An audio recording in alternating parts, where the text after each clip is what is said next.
नमस्कार साथियों। आज मैं बात करूंगा दोस्तों अभी जो आगरा में घटना हुई है, सुसाइड का आपने मामला सुना होगा आगरा में।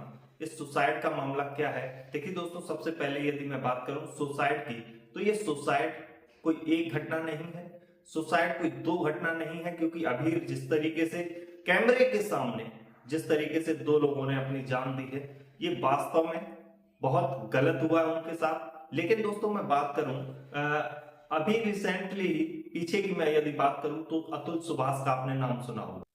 मेरा नाम अतुल सुभाष है। मैं तकरीबन 34 साल का हूँ, बैंगलोर में रहता हूँ। आज मैं सुसाइड कमिट करने जा रहा हूँ। आज मैं आपको बताऊंगा इस वीडियो में कि मेरे बूढ़े माता पिता और मेरे भाई पर कितने केसेस डाले गए हैं।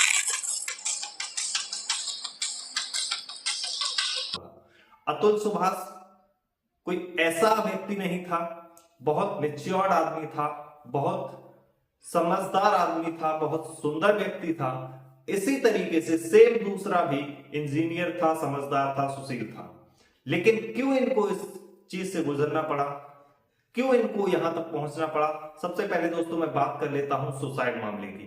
देखिए, सुसाइड मामला कोई ऐसा मामला नहीं है जो एक या दो मामले नहीं है। यदि मैं बात करूं 21 और 20 या 18 से लेकर सन 2020 तक 22 तक की मैं बात करूंगा, तो इस बीच सुसाइड के जो केस हुए हैं दोस्तों, वो केस हुए हैं लगभग 1,71,000 के करीब सुसाइड के केस हुए हैं। अब आप समझ सकते हैं, आपके पैरों तले जमीन खिसक गई होगी ये चीज सुनकर। सिर्फ इतने सुसाइड के केस हैं, कोई एक या दो केस नहीं है इसका।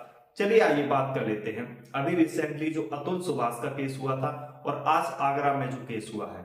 देखिए, सबसे पहले मैं बात करूं अब इसकी वृद्धि दर। देखिए, आप सबसे पहले मैं बात कर लेता हूं सुसाइड की जो वृद्धि दर है वो किस तरीके से बढ़ रही है। देखिए, सबसे पहले मैं बात करूंगा सन 2018 से लेकर 2022 तक जो वृद्धि दर हुई है सुसाइड के मामले में, केवल सुसाइड के मामले में जो वृद्धि दर हुई है वो 27% का इंक्रीज हुआ है इसमें। अब आप समझ सकते हैं। और यदि मैं बात करूं रिसेंटली लास्ट ईयर की, यानी 21 और 22 की बात करूं, तो इसमें इंक्रीज रेट जो मृत्यु का हुआ है, यानी डेथ का इंक्रीज रेट जो है वो 4.2% है। अब आप समझ सकते हैं। देखिए, अब मैं बात कर लेता हूं आगे आगरा में